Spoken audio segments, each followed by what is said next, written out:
So today I have the good fortune of speaking with Mr. Matthew McConaughey, who's one of America's most recognizable actors, and I guess, according to his peers, also one of America's best actors, as he's won an Academy Award and multiple other awards.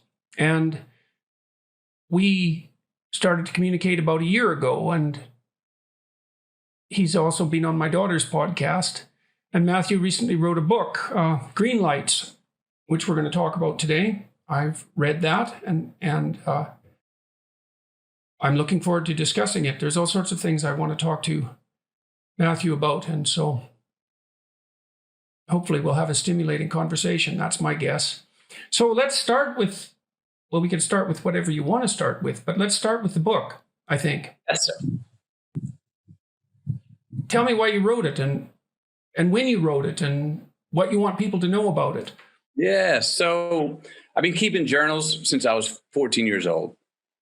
And so I guess starting 15 years ago, I always carried this treasure chest full of the journals I'd been keeping, and they were filling up that treasure chest. And I would take it with me to any place that we went for an extended amount of time, put it over there to the right of my proverbial desk and go, have it there, because if you get the itch and you get some time, I dare you to go on that treasure chest and see what's in there.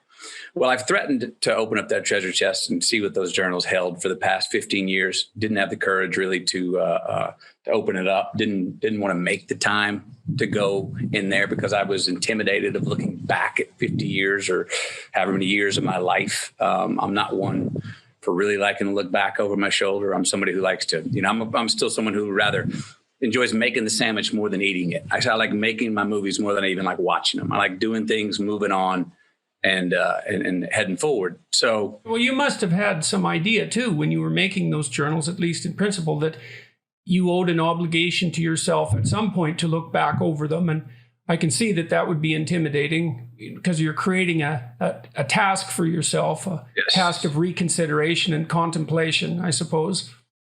Well, my excuse was, when I die, Camilla will open them up, and if there's something worth sharing, she'll do it, which wasn't used in martyrdom, if there's something worth it. So I maybe it was coming across 50.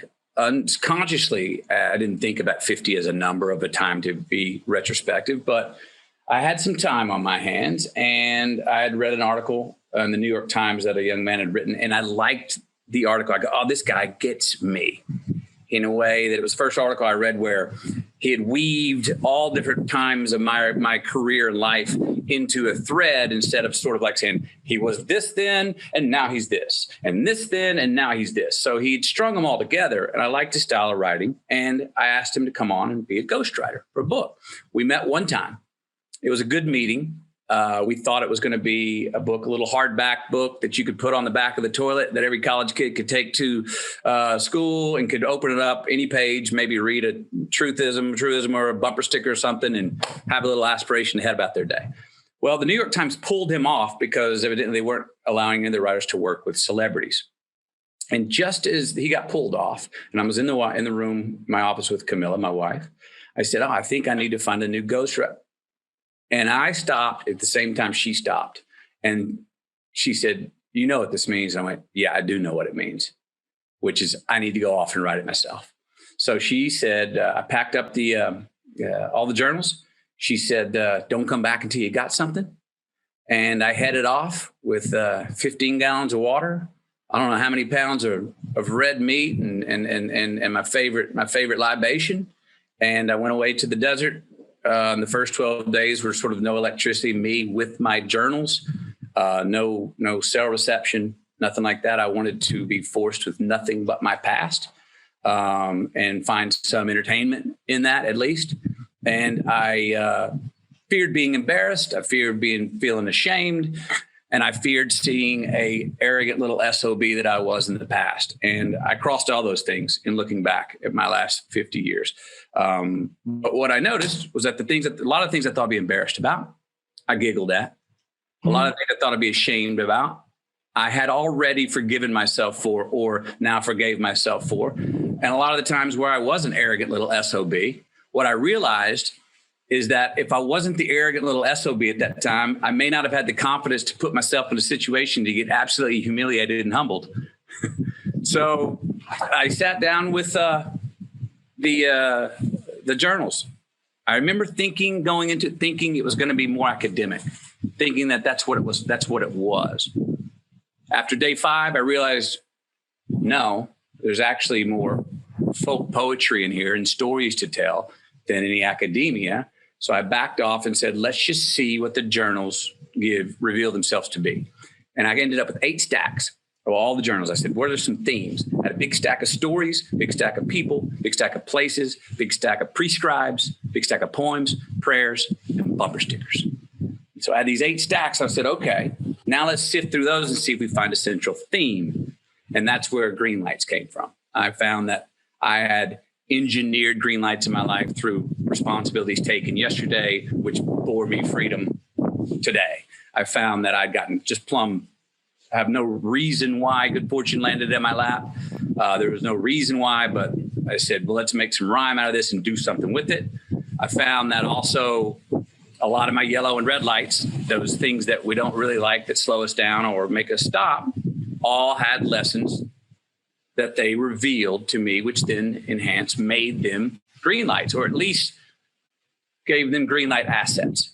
And then I also found that that the art is sort of in approaching the yellow light. All right, so we've reestablished ourselves in a wind-free zone. So look, one of the things, you struck me as an intensely likable character as a consequence of what you revealed in your book. I mean, I kept thinking, it would be a pleasure to spend time around this man. And I certainly saw no sign of arrogance in it. I thought I saw a lot of thankfulness, and a conscious thankfulness, and I think implicit thankfulness as well. And a lot of love for your family, your parents, and your current family, and gratitude for that as well. And also, one of the things that struck me too was your integrity and decision-making with regards to your career. You talked about taking a break after being somewhat typecast in romantic comedies. I mean, very successfully typecast, and so there's nothing negative about that, but feeling that you had taken that as far as it could be taken, yes, productively and creatively, and then took a risk of really being bounced out of the system. I mean, one of the things I think that people perhaps don't understand about a society or a situation as intensely competitive as Hollywood is that it's virtually impossible to be successful there. And the probability that you'll fail, even if you are successful, is extremely high because the competition is beyond belief. There's no help wanted signs. No, definitely not. And so if you decide to do something like think, well, I've been successful in romantic comedies, but I don't want that anymore, you're throwing away something that's virtually impossible to attain. And then to imagine that you might recreate yourself in a different guise and be successful, it's a big risk. You see this often when actors fail to make the transition from television to the big screen. And that happens far more often than it doesn't happen, even if they have a very successful TV career. So all of that was extremely interesting. Now, okay, so you were out in the desert writing your book. How long did it take you to sort through all the material? I went off into solitude 5 different times for 10 to 12 days apiece. The first trip out was to the desert for the first 12 days. And that was basically to see what I had. I came back from that feeling like I had something that was personal, that might be worthy of being between, two hardback covers. I remember writing early on going, okay, now you're going to have a lot of people that are going to buy this book, even if the words are crap on the page, because of who you are, McConaughey. And I said, you're going to have a lot of people who are not going to purchase this book, even if what you put on the page was awesome, because you're Matthew McConaughey. So I remember saying to myself, and one of the first things I wrote down, I was like, the words on the page need to be worthy of being put on the page if they were signed by anonymous, but at the same time need to be words that only Matthew McConaughey could have written.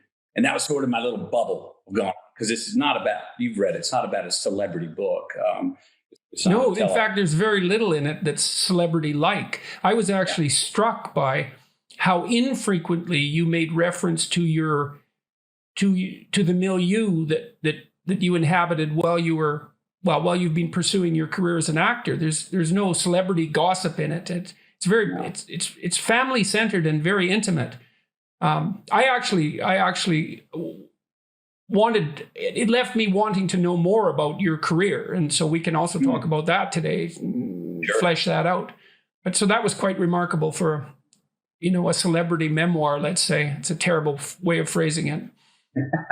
A memoir by someone who happens to be a celebrity. Yeah. Well, so, it wasn't a celebrity memoir. It was an autobiographical meditation, I would say. Okay, heard. I like that. So I went away. I went away. I came back the first 12 days. And I was like, okay, I think I got something. And then I'd come back, handle my honeydews at home, get everything back, make sure I didn't fall too much in the deficit of being a father and a husband back home. And then as soon as I could, head off again. I was fortunate to have a wife who was like, get out of here each time. When I came back, you could tell how, the first 12 days were like a purge. I mean, I came back and the whole family like saw me. I mean, I came back shedding tears. I had just sort of gone back and looked at 50 years of my life and had them down, and all of a sudden was crying. They were tears of joy of this love story that I was seeing, and to face certain things that I looked at in the past or forgot in the past or thought I forgot, but noticed that actually I'd remembered, it was a very earth shaking. My floor was moved in a good way. Well, that's great that it was moved in a good way. That's a lovely thing to have happen to you when you're 50 and looking back. Yes. And then 4 other trips. So 52 total days. I was in solitude. And then the next year and a half was basically editing it. And I didn't have as many of the stories in there early, which I would say served as sort of the narrative backbone throughout that string the whole piece together. Yeah. And intermittently in there, I'll put a poem, a prescribe, a prayer, or something that will either call back. I looked at them in movies, like they're a flashback or a flash forward. And can they, coming out of a story, tell the reader, oh, this is how I saw the situation that you just read? Or can it propel you into the next story? Because the stories are really more chronological, that take you from 4 years old to 50. And I didn't have as many of the stories in there. And so the next year and a half was going, okay, I've got these stories. My editors, I would tell them, she was like, oh, geez, you got to put that in there. And that's when it became, again, I was hesitant about the word memoir. I don't have a great relationship with the word memoir. The word memoir always seems like, good night, everybody. I'm heading off into the twilight of my career, the sun's setting, have a look. And I was like, because I need these stories to be active, because they are still active. And so telling them, as long as they had a vitality that they felt active, which they felt like they were. And then I had that thing that is so obvious when you say it, but it didn't feel obvious to me at the time, which was the more personal I got, the more I started to notice that it was probably more relatable. The more into the I that I went, the subjective, the more I noticed that, it's actually more relatable to more of the human condition. And that was my hope. Well, you have it's a collection of great stories, and part of the good fortune of your life is to have had those experiences that transform themselves into compelling stories without, without undue editing. The African story, for example, the dream story, that was quite remarkable. For me, that was a highlight of the book, I would say. Where you related the dream you had, a recurring dream, or at least one that recurred twice, and on the basis of that dream, voyaged to South America and to Africa. Is that? I hope I've got that right. The second time I had the dream, which was the exact same dream, 11 frames, 11 seconds. The second time I had it is when I chased down the first half of the dream, which was South America. I thought I'd finished it. Then 5 years after that, I had the dream for the third time, which made me say, I got to chase down the second half, which was there were African tribesmen on the banks of the river to the left. And that's when I went to Africa. Any idea why? I mean, you staked a lot on the pursuit of a dream. And I mean, maybe we could say that's the motif of your book, that you staked a lot on the pursuit of a dream, but it's much more concrete in that episode. You had an actual dream, a literal nighttime dream that recurred. And as a consequence of that, you took a large risk, or a series of risks. Merely going to Africa was a risk, I would say, and not something that would be expected. It's quite out of the ordinary to do that, obviously. Well, I've had dreams that are similar to each other, but it's the only dream I've ever had that one was so specifically, I mean, it was exact. When I say 11 frames, I mean like film frames, picture 1, 2, 3, for 11 seconds, the exact same frames, exact same editing sequence in my mind, 11 seconds, that ended in such a, I don't know if ironic's the right it was the elements of a nightmare, but it was the opposite of a nightmare. It was a wet dream. Mm-hmm. And so the fact that it was the exact same dream that I've had once in 92, again in 96. Whoa, I had that twice. That's the first shakeup. Well, that was the exact same dream I had 4 years ago. Exactly. First time that's ever happened.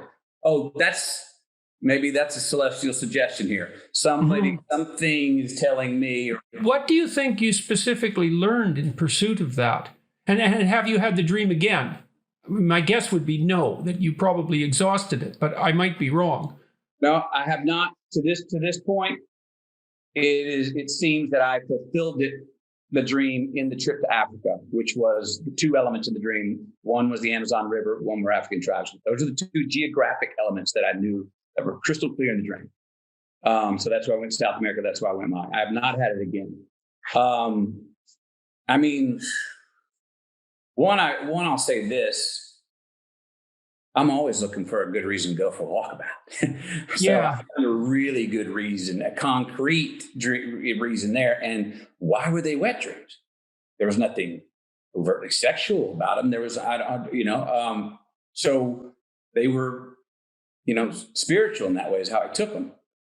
Now in Mali, I can say, and I've been back to Mali. I went back to Mali, as I write about in the book, 5 years later after I fulfilled the dream. Not because I had the dream again, just because Mali, I've never felt more at home in a place than Mali. Now you're in certain places, you're like, I've been here before. The gravity here is right. I've been here before. Whether it's another life, I don't know. But Mali was where I felt, this is home. This was the original home. I've been here. And so that's what we went back. So that's my favorite place to go. And I've been back and did the exact same trip I did when I chased down the second half of the dream. And you shed your identity to a great degree when you went to Africa. Yeah. And so that may enable you to exist in a way that would be much unlike the manner in which you have to exist where people know where you are or who you are. What do you think that did for you? Like the dream, you took this dream quest, let's say, and you paid a price for it. The risk would be the price. Mm-hmm. What was the consequence of allowing yourself to do that?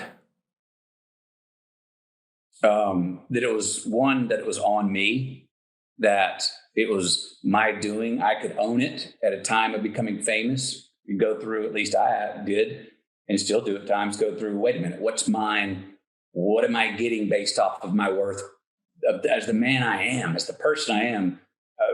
Forget my fame. And it becomes challenging. I want to know, what is it's real? What is it not? How many of those I love yous are meant, or how many of them were just following because I just had a big box office hit? And wait a minute, the person that I've had dinner with their kids and spent Christmases with, who have shared I love yous and hugs, then now I have two movies that didn't do well and that person won't return my call. Wait a minute.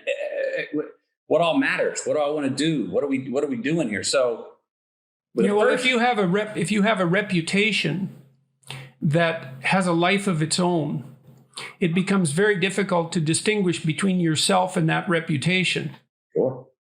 And that's one of the pitfalls of fame.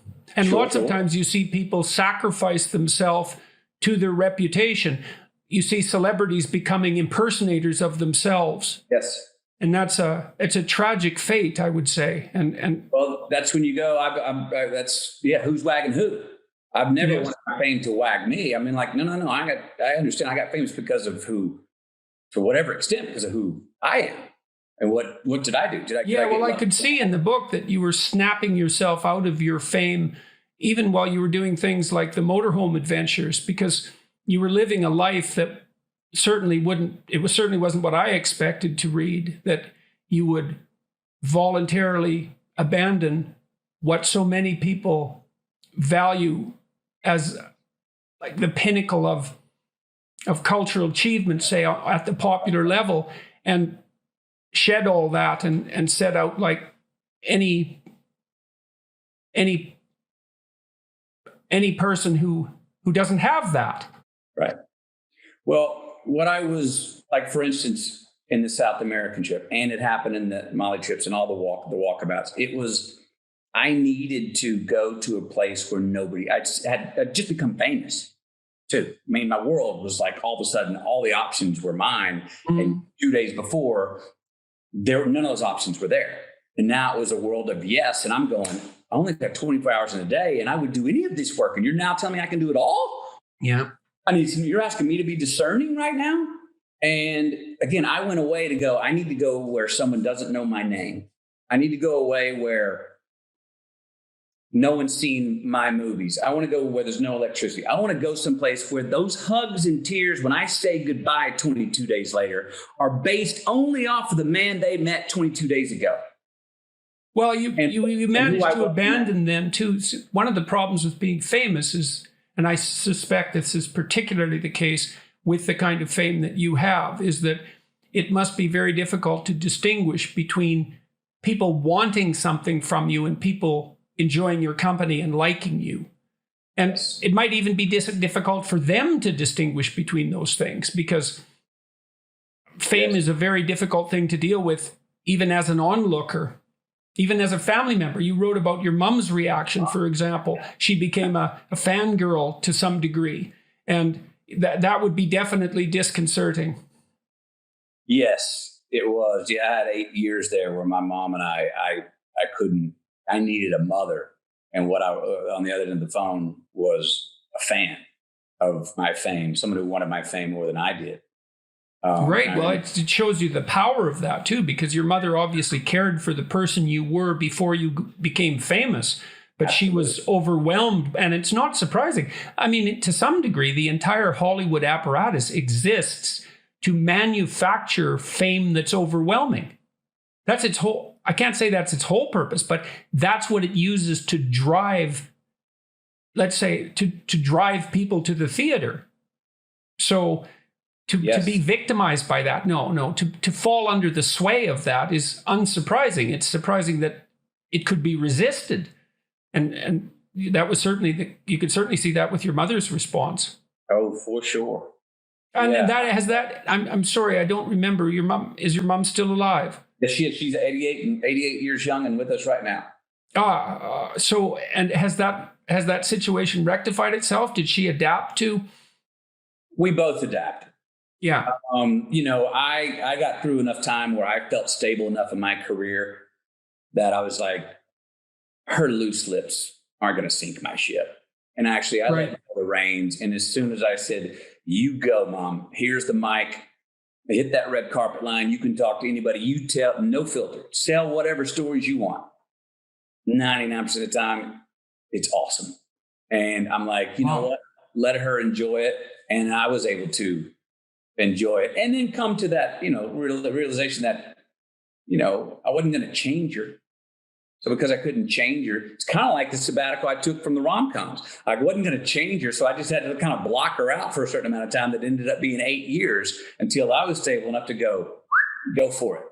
And our relationship's great. And, all through that time, she didn't love me less. She's loved me in a new, different way, as well as being her son. What I was needing was I needed her to double down on being a mom to me.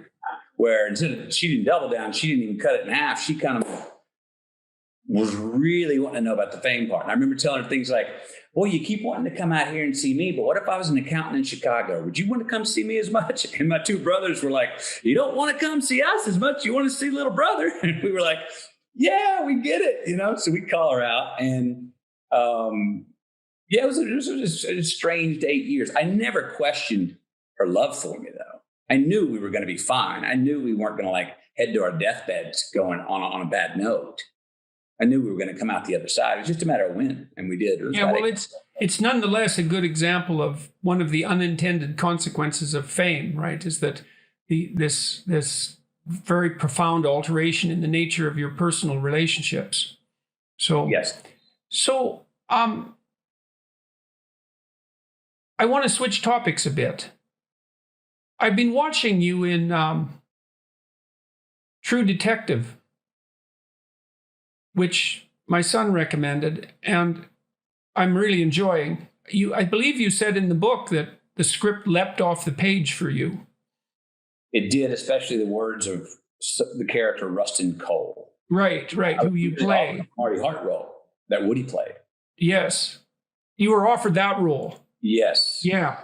And I read the thing, and I remember telling him, I said, guys, I understand why you're coming to me for Marty Hart. I go, but the guy who I could not wait to turn the page to see what comes out of his mouth is this guy, Rustin Cole. And they were a bit surprised. Yeah, well, they're both complex characters, so you could see that either of them might have been attractive. But I was quite struck by your characterization of Cole.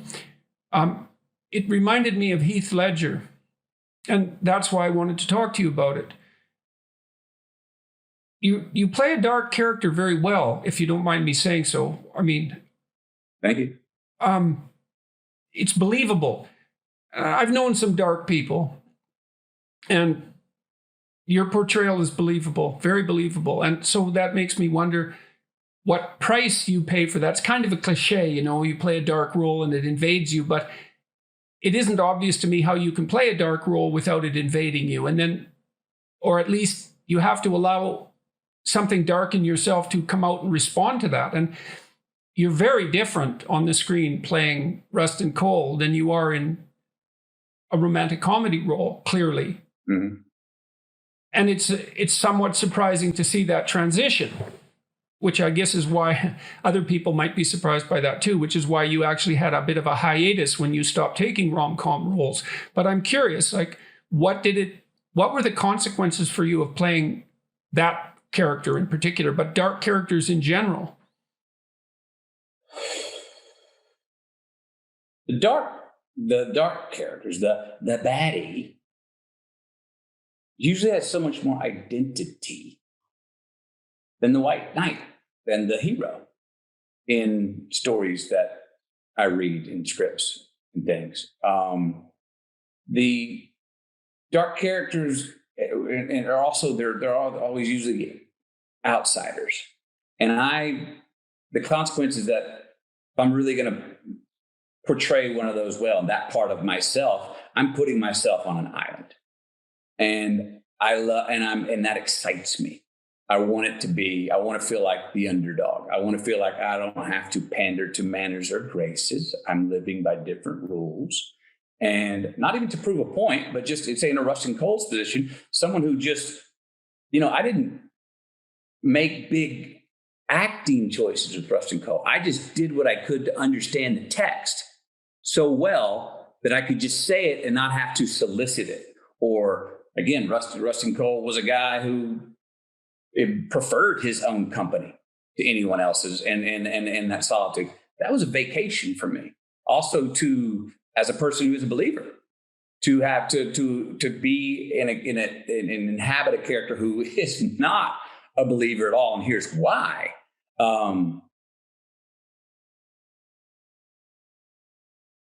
I'll tell you, I've always thought this was odd. At the time that I chose and wanted to go inhabit Rustin Cole was the time that my faith was strongest. And if my faith would have been as strong, I might have been a little more fearful of going so deep into this man's mind, spirit, and ethos. And so you had some protection. But I trust. He's very nihilistic, the character Cole. He reminds me, there's a philosopher in South Africa who's an anti-natalist. Unfortunately, his name escapes me for a moment. I had a debate with him a couple of years ago, but his basic premise is that conscious suffering is so morally untenable as a phenomenon that all life should cease. That if we were making the proper moral choices, we'd stop reproducing. But not only that we'd also do what we could well, we can leave it at that, that we'd stop reproducing, because if you sum up a life, it's bitter, and the bitterness overwhelms the sweet. And so it's cruelty to perpetuate. Yes, I think that is beautiful and in many ways true. And I think it's also hilarious. What strikes you as comical about that? You laughed about it, and because that's where, of course, we're on the way to dying. You talk about it all the time. It's tough. It's cruel. It's hard. We're out here. This thing is okay. I'm in. So if that's inevitable. That's the strange thing, and I felt too. I mean, I can certainly understand the argument. But I hear it, and it adds up. But if that's inevitable, which I think we can all say that's inevitable. It's like we're on the way to dying. It's over. We'll never know if this is the end or not. So or if there's anything after it, and it's hardships and overcome. Okay, since that's inevitable, and we got to do this thing anyway, if we're choosing to stay in life another day, so what's a better way to go about it? Saying it's all for nothing, or realizing right there when you go, it's all for nothing? No, that's why fucking it's all for everything.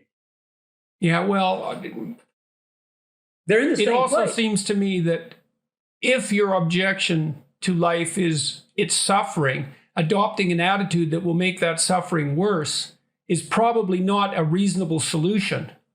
And that's where that grounds out for me. There's no construction in there. What I mean, there's nothing affirmative or life-giving about that. It's not making the best of the situation if the situation's doomsday. So, I'm not for Hallmark cards and delusional optimism, but I mean, in this way, I would say optimism is survival. It's like, well, okay, if it's all for nothing. I think optimism is courage, if it's not naive. And one of the things I liked about your book too was that your optimism wasn't naive. And, because you had enough harsh experiences so that any naive optimism would have vanished. Right. Even the way you grew up. I mean, it wasn't traumatic, but it had its harshness about it. Sure. Yeah, it was immediate. It was physical. The same hands that hugged are the same hands that could harm. Yes, and there was also very little sign of, and maybe no sign of bitterness about that. And no sign, I didn't think of any excuses for it either. Like when you portrayed your father, like you said, he was a man who could hug and hit, and both of them were meant. And they weren't casual. I never got the impression from your book that your father's actions were casual.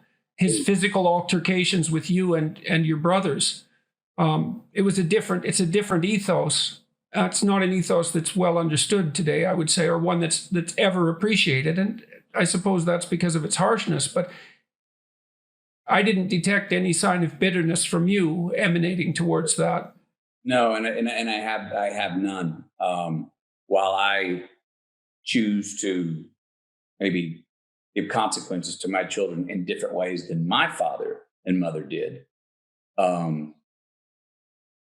there was absolutely no casualness to why and when he did punish us. None. I talk about in there, the values that were instilled even by the antonyms of the words that we got in trouble for saying. To get my first butt whooping for saying I can't. Oh, geez. Okay. The thought of can't brings pain. Oh, don't think can't. Okay. You can have trouble. There's a difference. And to say the second butt whooping for saying I hate you to my brother. I didn't know what the hell I hate you meant. I heard it from older kids at school, and I thought it might be cool to throw it out there. I hate you. Well, that was at my own birthday party. My mom stopped the whole party and said, "What'd you say? You don't ever tell your brother, anyone you hate them." Bent me over right there, embarrassed the heck out of me. Again, the next one for lying. So what do I learn out of those? Don't say I can't, don't hate, don't lie. Boy, when I did those, I felt pain. So what are the antonyms of those? Love instead of hate. Understand you're having trouble, but don't believe you can't. And tell the truth, don't lie. Those are three great values. He was preparing me for, you're going to need this in life. It was also the time when I called him to tell him I want to go to film school instead of law school. And he tells me, Yeah, that was a striking story. And you know what happened? I've realized now, many years later, I think what happened in that moment is he heard, and the conversation lasted 25 seconds. Pop, what do you got, little buddy? Don't want to go to law school, want to go to film school. You sure that's what you want to do? Yes, sir. Beep, beep, beep, beep, beep. Well, don't half-ass it. Mm-hmm. Boom, sent me into flight. But what he heard in that conversation was his son, who we were brought up in a very structured family, disciplined. You work your way up a ladder, you follow the rules. He heard his son calling him to tell him, he could tell I wasn't calling for permission. Mm-hmm. He could tell I wasn't calling kind of, well, I was thinking maybe. No, he heard my voice. I want to go to film school instead of law school. And he said, you also weren't calling because of failure, because you'd worked at law school. Right.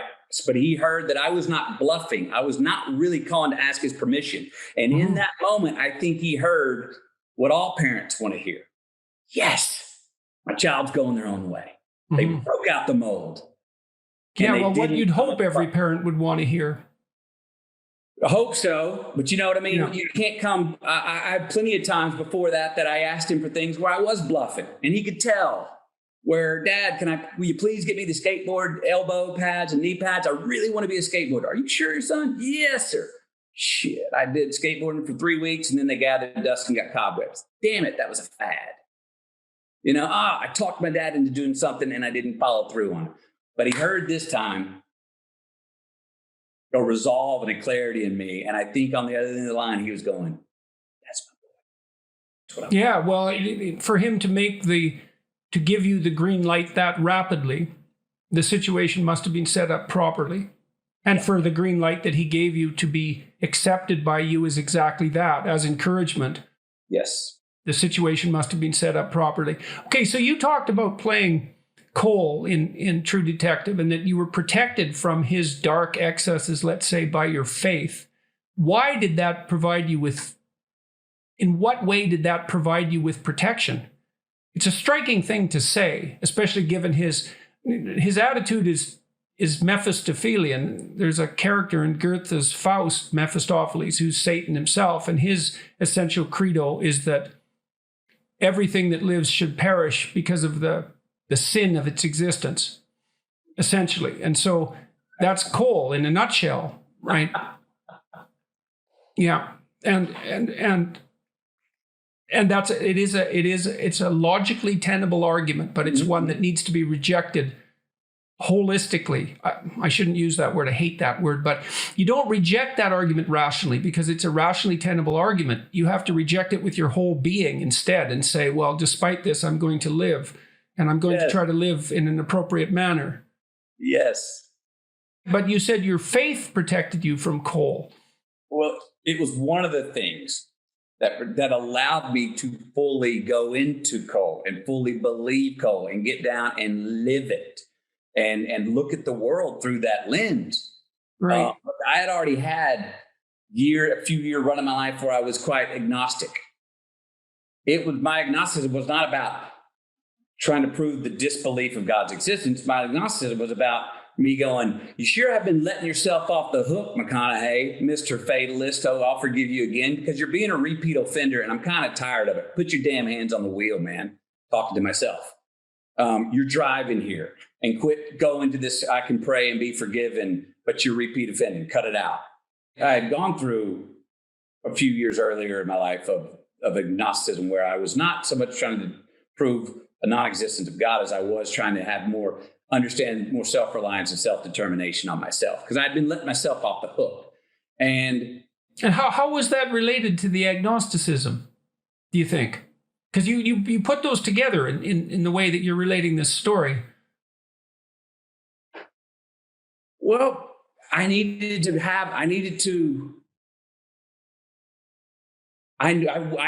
feel like I was wholly responsible for myself and what happened to me. That I was not going to let myself slide. There's an ideal calling to you then, eh? Like when you experience yourself as ashamed by your own behaviors. What that means is that there's an ideal inside you that's trying to manifest itself, right? Because you wouldn't be ashamed if you weren't comparing yourself to something better. And the question then becomes, well, what is that better thing that you're comparing yourself to? And it's an ideal. And then the question becomes, well, what is the ideal? You know, and that's the sort of fleshing out what that ideal is that's the function of religious thinking. And so that's why I was interested in your comment about agnosticism. You know, in Revelation, in the book of Revelation, Christ comes back as a judge. Even though he's a figure of mercy, let's say, he comes back as a judge. And the reason for that, this is from Carl Jung, the reason for that is that any ideal is a judge. And so if you posit the highest ideal, then you put yourself in a position where you're judged. And that's when your conscience tortures you. Yep. And so you can discover your ideal that way by having a dialogue with your conscience and say, well, I'm not living up to who I should be. Well, who should that be? Like, where does that figure come from? Well, that's a great mystery. That it's your higher, it's the higher form of being that you're capable of manifesting that's calling to you. And let me say this, it was a version of when my mortal father died. I write about this, about being less impressed and more involved. I sobered up. It was time to become a man. It was time to quit relying on the fact that I knew he had my back. He was above government, above law. If I really got in a pickle, he had my back. And now he's physically gone. So this was, I'm going to discard my spiritual father and say, no, we're racing to the red light, buddy. That's all it is. So what are you doing while it's here? There's one play and you go until you die and that's it. So what are you going to do? Don't be let yourself off the hook thinking, well, there may be life after this. Stop it. So that's what I'd gone through that. My feeling come out of that and I didn't feel this till later because I allowed myself to stay in the midst of being really scared of, oh my gosh, am I going to get struck by lightning here? Was that my God was going, thank you. Yes. Wish more of us would put our hands on the wheel. Or we throw this fate card out there really lackadaisically, like, oh, inshallah, c'est la vie. I believe, well, okay, if that's it, then ride around and run all the red lights. Get your damn hands on the wheel. Yes, you are supposed to be self-determining. So that got me and woke me up and sobered me up into that position. Now, the going into the rusting coal, I'll say this. So I found that I call it like almost like a boomerang reverb. Wherever I am strongest in my own life, I find I like to go to I actually can inhabit the opposite even better. The deeper I go into whatever would be to create the opposition. Meaning when I played prosecuting attorneys, I actually usually believe in the defense's position more and study their defense more, their position more, which then makes me again feel like an underdog over here to go, well, I really got to know what my argument is because I actually kind of agree with them. When I play defense attorneys, I'll usually agree or push myself to a point of agreeing with the prosecution. Well, at a time where my faith was the most fulfilled, Rustin Cole was like, here's another what I call a boomerang reverb. Here's another time to go way over to the opposite side because I'm so coming out of here with so much steam and where I am and what I really believe and how I'm feeling in life. And you got newborn children and all the things that were opposition that I haven't in my life, opposition to who Rustin Cole was. That was, I don't know why that is, but I look back and I have had a consistency of that, of wherever I am in my life. Sometimes I'll lay in and go play a character that I'm calling, but I'm also feeling like I'm drawing something. Well, now that you're so secure here, let's test it. Let's go all the way to the other side. Because over there, here's what I'm saying, because I feel so strong in the position, say at that time with my faith, now I have the strength to go inhabit somebody over there that is on the opposite side and not have to keep my eyes open to make sure the door's open. I can trust that the door can be shut and I'll still be there when I'm done with this. It's still happening. You don't have to see it because I don't want to see it. If I'm peeking over there going, hey, are we okay, God? Are we okay with what I'm saying and doing here? No. Well, now I'm half-assing it. Now I'm not really inhabiting the part. I'm playing Rustin Cole going, I believe everything he says. I actually thought Rustin Cole was hilarious, which you probably would now understand by I've laughed at 2 comments that from things that you said about the other people that spoke like Rustin Cole. Yeah, well, things can be dark enough so that the immediate response to them can be laughter. Yeah. So that may help explain what you're asking, but I don't know why that is. I don't know why that is for me. It's not a straightforward thing to sort out. Let me ask you about a little bit more about fame. So, now and then you see stories, true or not, about Hollywood celebrities who are irritated with the consequences of their fame. And it's very easy to be judgmental about that because they're obviously, the benefits to that fame appear obvious.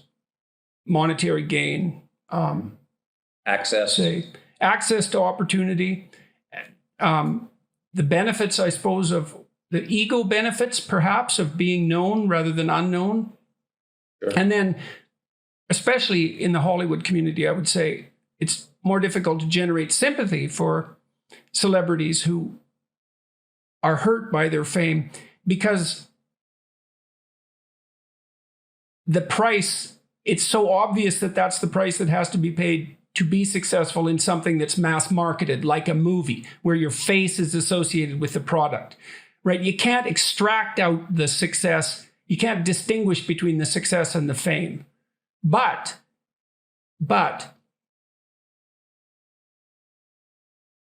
I don't think it's possible to understand what fame does to your life until it's happened to you. So I'm curious, and you protect yourself, you hide. I don't mean in a withdrawing sort of way, but I mean, you live in Texas, you don't live in LA. And you go on these sojourns where no one knows you. So you set up escape mechanisms, let's say, or... Yes. So tell me about fame and about the impact that it's had on you. So initially, fame happened to me extremely quickly. It happened over one weekend when the film A Time to Kill came out. The Friday afternoon before Time to Kill opened that Friday night, I'm walking down a promenade in Santa Monica to go get my tuna fish sandwich that I always like to get. 400 people on the promenade, 396 mind their own business. 4 of them looking, staring at me. A couple girls thought I was cute. Somebody liked my shoes. 100 scripts out there that I want to do. I'll do any of those. 99 no's, 1 yes. Now, within 48 hours, Time to Kill opened up that weekend very, very good, good reviews, et cetera, et cetera. That Monday, following Monday, 48 hours later, I got down the same promenade, everything inverted. Now 396 out of those 400 people were staring at me, and 4 weren't.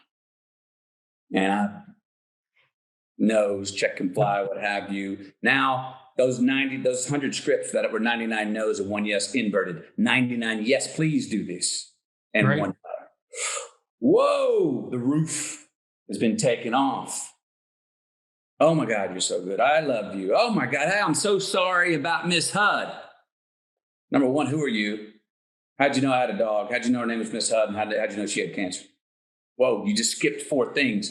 Nobody's a stranger anymore. Everyone seems to have an inherent biography of me. I'm feeling trespassed on it. Is it okay? Does that I love you mean something? Boy, they say that a lot out here. I've only said that to 4 people in my life. You shouldn't throw that word around here a lot. Maybe that's how it's supposed to be. Yeah, Jesus. Yeah. So trying to take that in. I learned a great lesson after year 7 of fame. And it's probably year 7 for a reason. How old were you when that happened? 96, so I'm 1888, 8 years later, 26 years old. 26. So you're still pretty young, but you weren't 17.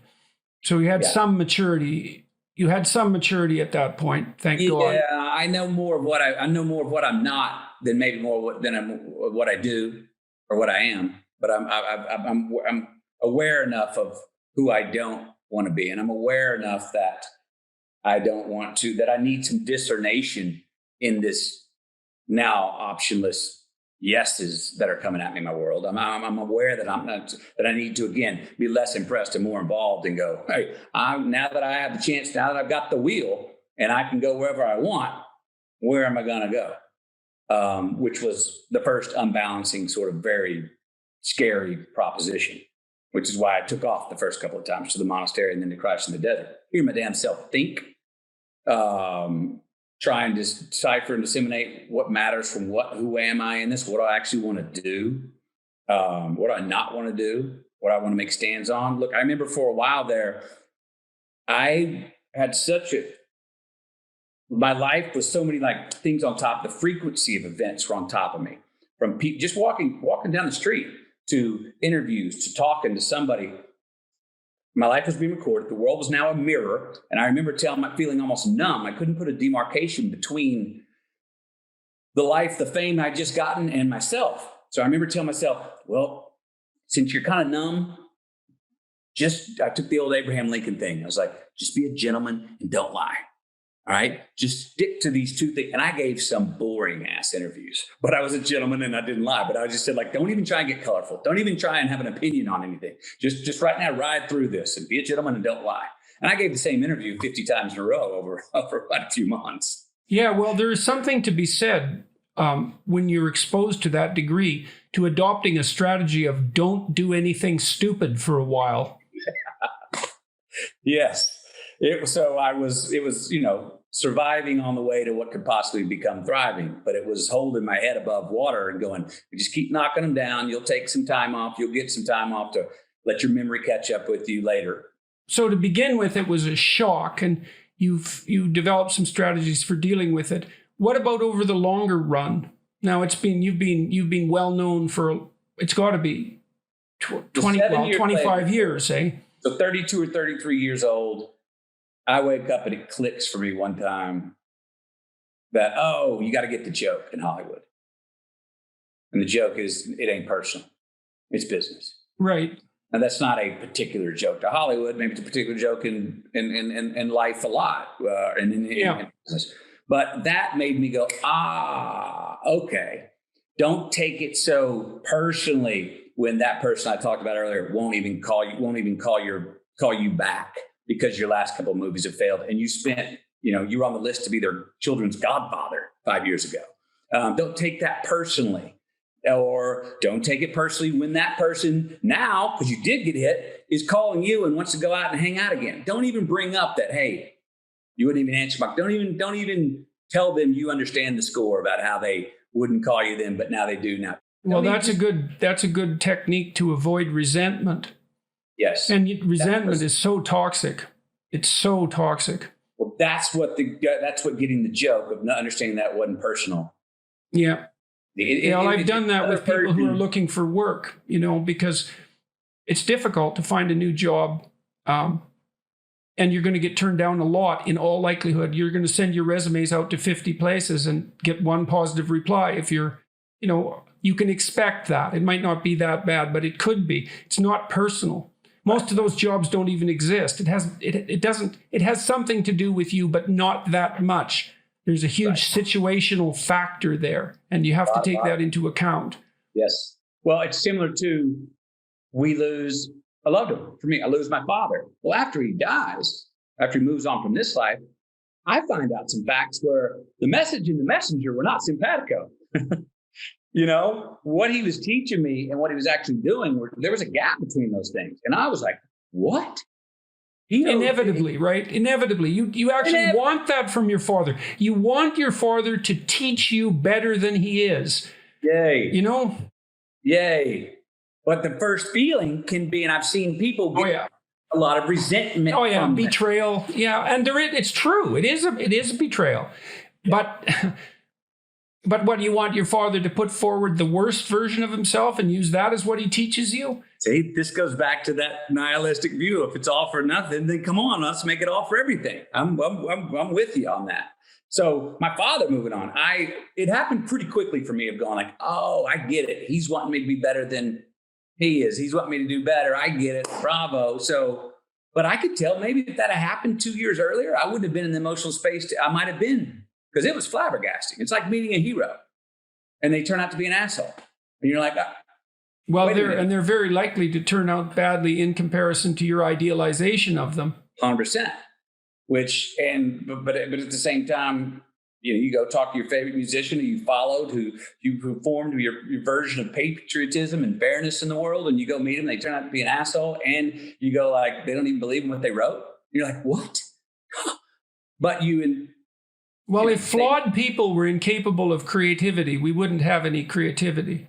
Right. And so I think what you have to do when you're dealing with creative people is realize that, or people who are creative and accomplished even, is realize that the fact that they've managed that despite all their flaws is the thing that's truly remarkable, because they have as many flaws as the next person. Yep. So yes. Thank God this is why, when I see someone like Louis C.K., for example, pilloried terribly, I think, well, yeah, he did some things that were unseemly, certainly even by his own standards, obviously. So what do we make of that? Well, there's plenty of people who do unseemly things, but very few of them are as masterful a comedian as Louis C.K. So do we want to lose him because he's flawed? Right. It seems inappropriate, because we'd lose everybody that way. And then we just have loss. That's not helpful. Yes. I mean, I think you're leaning into, a lot of what we call a cancel culture today. Yeah. In the name of rehabilitation, do we have to have a world in which we are able to grow and evolve, if that's what we're trying to do? Now, I'm not for repeat offenders or tyrants, but if someone screws up and they sincerely want retribution, I think it's fair to give people. Well, it better be, because otherwise we're all doomed. Right? Well, absolutely. There's not a person among us who hasn't made repeated errors, and if contrition and repentance aren't sufficient, then we're all damned. Right. No doubt about that. Yep. So, all right. So we were continuing our discussion on fame. So you're 25 years into being famous, and you seem to be handling your success in a manner that allows you to be pleased about the way your life has unfolded. And so thank God for that. And here you are. You're still here after all these years. And so you've handled your fame well. How come? How could you manage that? Okay, how can I manage that? Well, big thing for me, and it works for me in my life like this, just getting a click of a word or an understanding will completely change my perspective when I go, that's it. That's true. I'm not going to quit banging my head against the proverbial wall. Now I understand it. That one big click for me at 7 years was it ain't personal, it's business. That helped a lot.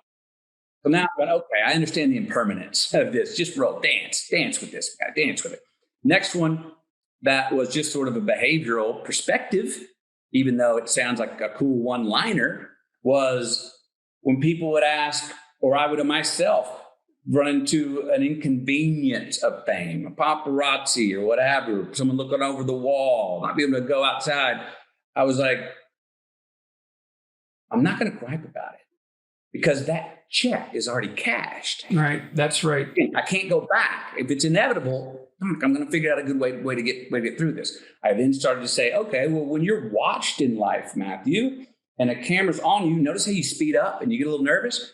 Well, why don't you look at this like the master acting class? See if you can go out into the world with eyes on you, uninvited eyes, cameras recording, and actually behave and do just the behavior that you went out to do. Yeah. Okay, we're in New York City. Makeup artist doing my face. My son's 3 years old. He's talking to his favorite things, fire truck. She goes, well, my husband's a fire captain. He's actually blocks away. You want to have him bring the fire truck over? Downtown New York. Well, that means a lot of paparazzi are going to come, right? But my 3-year-old son doesn't know what paparazzi are, and he gets to see his first fire truck live.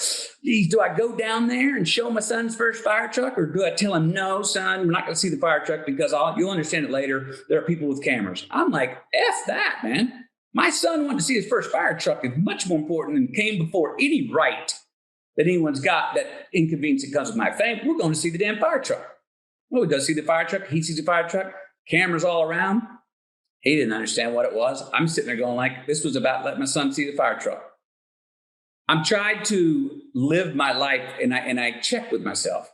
I'm not foolish with my fame. I don't open the doors and invite the devils in, or open my, self up and say, yeah, I'm an open book, have a look, come on in. No, I understand. I could be fully taken advantage of, and there are plenty of people who would love to take advantage of that. But I often tell myself, again, who's wagging who? What are your rights, McConaughey, as a human, as a citizen, as the man you are? Don't let those be taken away from you because of something you got along the way, which was fame and inconveniences that come with that. So while I don't advertise, my wife and I say this, we do not advertise ourselves. But if we want to go for a walk in the park or go see that proverbial fire truck and show our child that, we're going to go, let's do it. And we're doing it. And if you want to record us, I call them the Discovery Channel. Record it. You know what? Good use of film, good use of recording. So there is advantages to having eyes on you too, because it does force you to behave. You can leave your keys in your car in a lot of places, because if anyone's going to come rob your car, they're going to document the one trying to rob it. It's a bit of a security blanket on that too. So you see where I've spun a few things here in perspective, not denying the inconvenience, but saying, hey, if this check is cash, here's how I'm going to try and get constructive and do it. And so fame now, it gets me in certain doors. I've had to watch this. Things that I'll say as a famous person can come out in bold print, not just on the printed page, but to people. So I've spoken too strongly and actually hurt people with my words, where maybe I didn't have the emoji to put on the end of the what I wrote with a wink, and they heard it like I was throwing a dagger at them. But I was going, no, I was just tickling you. I didn't mean to hurt you, And what tickled me may bruise somebody else, and my words come out with that weight sometimes. So I have to watch that. Yeah, definitely. I remember when I was a teenager, I got put down by someone who was reasonably well known in public, and it was a misunderstanding, but it burned itself into my memory. And I thought, if I'm ever in a situation where I'm well known, I'm going to remember this so that I don't. And had he been an everyday person, let's say, what he said wouldn't have had nearly the impact on me that it did. So, and that is a strange thing to have to realize and to weigh your words that way. I'm cognizant of your time. I know that you have another obligation coming up. And so I thought it might be useful to move towards closing this. People are going to wonder how it was that we came to have a conversation. Yes. And so maybe you could shed some light on that.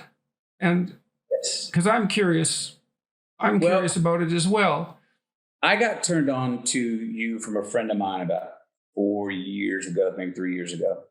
And I started listening to a lot of what you were saying, and many of the things you said I had been thinking about, but I heard you putting them into words and context. I was like, wow, that's what I'm talking about. That's what I'm trying to get to. I found, and a lot of it goes back to talk about self-determination, which we've talked about a lot about, and self-authoring. And you see a lot of those threads through my book, maybe in a different way, in a more folksy way.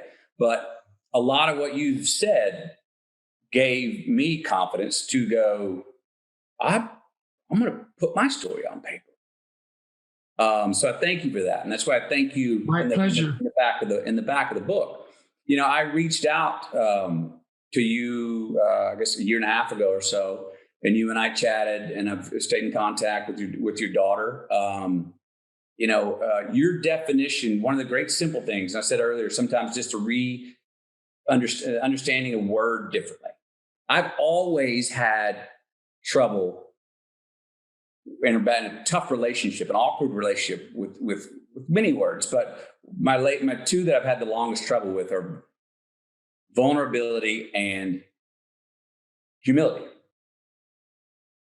Yeah, those are tough ones. They're tough ones. So humility, be humble. Well, for decades, be humble. I lost confidence when I was humble. I feigned false modesty, which I knew at the time that's arrogant. What are you doing? Right, absolutely. It's very difficult to have humility without being arrogant about it. Weirdly enough. You said, and correct me if I misquote you, humility is knowing you have more to learn. You're either in love with what you know or you're in love with what you don't know. And there's a lot more of what you don't know. So pick your love carefully. Oh, well, that I went, I purchase. I'm in on that. But for the first time when I see that, I'm not shrinking. I'm actually standing taller. Mm-hmm. My heart's higher. My chin's higher. My shoulders are further back. Right. I have more courage going forward because, 100%. I can rely on that until I'm gone and maybe even further than that. Yes, I have more to learn. I purchase. But now I can go forward with confidence of actually what I do know, what I have built. I can have more courage. I can forgive easier. I can take responsibility with more courage. I can take care of the things I've built and to attend those gardens better with that understanding of humility. So for that, I thank you. I appreciate that. Yeah. It's a humility. It's a form of courage. I want to throw a little funsy out there for you. Okay. So while I was writing, and I've become a fan, which I'd love to continue talking with you more about this subjective eye and objective. We in the third eye, sort of the jumbotron of our life, when we hop out of ourselves and have a look, or we project forward in our lives and say, who am I in 10 years? Or what would my eulogy be? You see, I write a lot about these things in the book. But while I was writing, I hopped out. I gave myself the pleasure one night after a few sips, and it was late at night. And mind you, the most trouble, I'm happy to say this, the hardest thing about going to write this book for me was making myself go to bed. I was putting 17-hour days in, and I was just like, you got to get some sleep. But anyway, one of these nights where I was in the fever pitch on fire writing, I wrote down I hopped outside of myself and said, I'm going to write reviews from people that I think this is what they would say about this book after reading it. And this is one of them. That's a great way to become aware of your audience or of the audience you want to have. Well, and you have to speak to an audience when you're writing, obviously. Well, it's a very subjective experience, but I think there is another, as you said, the good thing about talking to oneself in the third person is it's a different view of awareness. Mm-hmm. It's an objective awareness back at am I actually doing what I intended to do? Is what I intended actually being recorded? Is what being recorded actually what's being received? There could be a lot of gaps in between those things, and I'm trying to close those gaps, right? So I hopped outside of myself and wrote what I thought you would say about Greenlights and Matthew McConaughey, the author. It's entrance level understanding to masterclass psychology delivered in a folk song. I mean, the guy's got the gift of gab, man. What can I say? Jordan Peterson. That's quite remarkable because that is very close to what I thought. So I think you nailed it.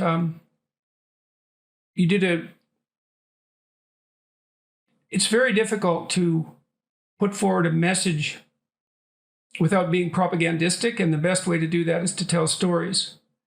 And your book is full of stories, and the stories seem to me to add up to a life well lived, and that's a good model. And so it's a model, but it's also not put forth as a model, so it doesn't suffer from the flaws that might come along with that putting forth. And I guess that's because you stayed contemplative.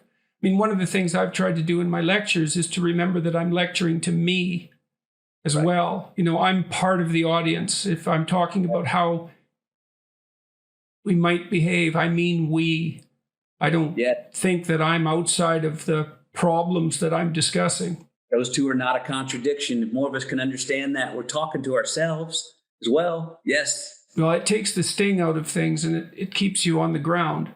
So, well, I think that's quite funny that you wrote that review, and it's also quite funny that it is in alignment with what I thought when I read the book. I should show the book again, since this is a good time to do that.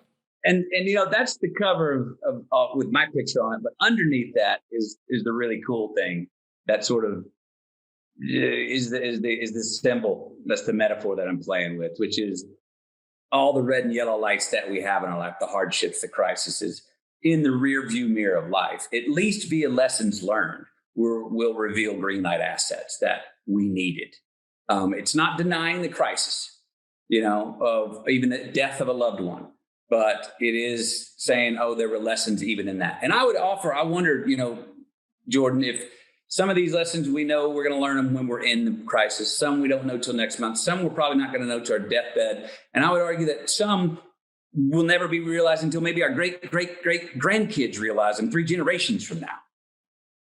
And there's a green light in this year we're in right now. Big green lights in this big red light year of COVID and social unrest and political distrust and people having to redefine who they are and what politics is and what's fairness and what's equality and all this in the extremes everyone. There's big green lights that will be revealed out of this year. Don't know when, but more than optimistic, I think realistic that that's going to be true. Well, that's an excellent place to end, I would say. Thank you very much. It's been a pleasure talking to you, and I deeply appreciated the acknowledgement, and I'm very pleased that my work has contributed to what you've produced. I also get a kick out of the fact that our books are chasing each other on the top 10 list on Amazon, so I think that's it's a privilege, and it's an impossible privilege. And so I'm very pleased to see that. And I wish you the best of luck. I hope that we get a chance to talk again. I enjoyed that very much. I did too. Good. And hopefully the audience will respond in the same way. I think so. So thanks for taking the time, eh?